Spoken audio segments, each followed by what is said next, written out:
Ukraine पर रूस के हमले को लेकर कई अटकलें लगाई जा रही हैं। अमेरिकी विदेश मंत्री एंटनी ब्लिंकन ने दावा किया है कि रूस शीतकालीन ओलंपिक के बाद कभी भी हमला कर सकता है। अमेरिकी खुफिया एजेंसियों ने कहा है कि रूस ने यूक्रेन पर हमले के लिए बुधवार का दिन तय किया है। इस बीच यूक्रेन के राष्ट्रपति वोलोडिमिर जेलेंस्की ने रूसी हमले के दावों पर सवाल उठाते हुए सबूत मांगा है। उन्होंने कहा है कि अगर आपके पास रूस के हमले को लेकर 100% पुख्ता सबूत है तो आप हमें दें। इस बीच यूक्रेन की रक्षा के लिए अमेरिका ने टॉम हॉक मिसाइलों से लैस 4 और युद्धपोतों को पूर्वी यूरोप में भेज दिया है। वहीं रूसी नौसेना भी काला सागर में 30 से अधिक युद्धपोतों के साथ नौसैनिक अभ्यास कर रही है। एक दिन पहले ही अमेरिकी राष्ट्रपति जो बाइडेन ने रूसी राष्ट्रपति व्लादिमीर पुतिन के साथ यूक्रेन तनाव पर बातचीत की थी, लेकिन इसका कोई परिणाम निकलता दिखाई नहीं दे रहा है।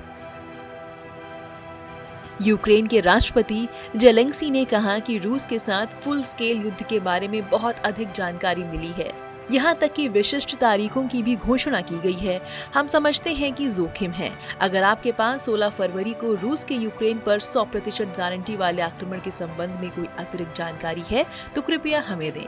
जेलेंस्की ने कहा है कि वे इस समय फुल स्केल युद्ध के खतरे में विश्वास नहीं करते हैं। मुझे वास्तविक जानकारी के साथ जनता से बात करनी है।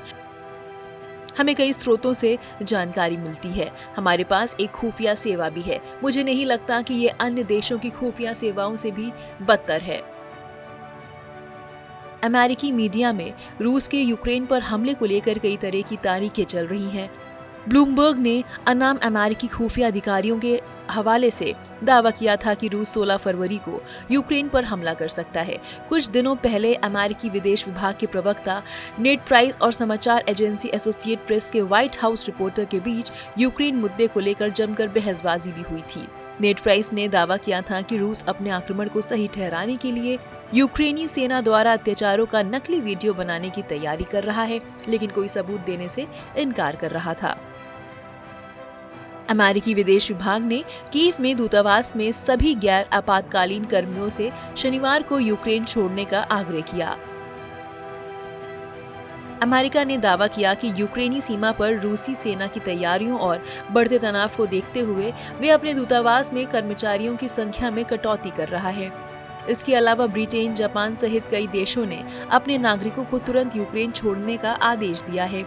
इस बीच जो बाइडेन ने ऐलान किया है कि अमेरिका नाटो की मदद के लिए 3000 अतिरिक्त सैनिकों को पोलैंड में तैनात करेगा। यूक्रेनी राष्ट्रपति जेलेंस्की ने शनिवार को अपनी टिप्पणी में राजनयिकों को निकाले जाने पर हैरानी जताई है और कहा है कि तनाव को कम करने के लिए राजनीतिक और कूटनीतिक प्रयास किए जाने चाहिए। पिछले महीने के अंत में यूक्रेनी रक्षा मंत्री ओलेक्सी रेजनिकोव ने आश्वासन दिया था कि रूसी सेना ने अभी तक कोई स्ट्राइक ग्रुप नहीं बनाया है जो हमले को अंजाम दे सके। वहीं यूक्रेनी राष्ट्रीय सुरक्षा और रक्षा परिषद के प्रमुख ओलेक्सी डेनिलोव ने रूस के हमले से जुड़ी अटकलों की कई आलोचना भी की थी। इस वीडियो पर क्या है आपकी राय? कमेंट सेक्शन में जरूर बताएं। देश विदेश की तमाम बड़ी खबरों से जुड़े रहने के लिए आप सब्सक्राइब करें हमारा YouTube चैनल TV9 डिजिटल।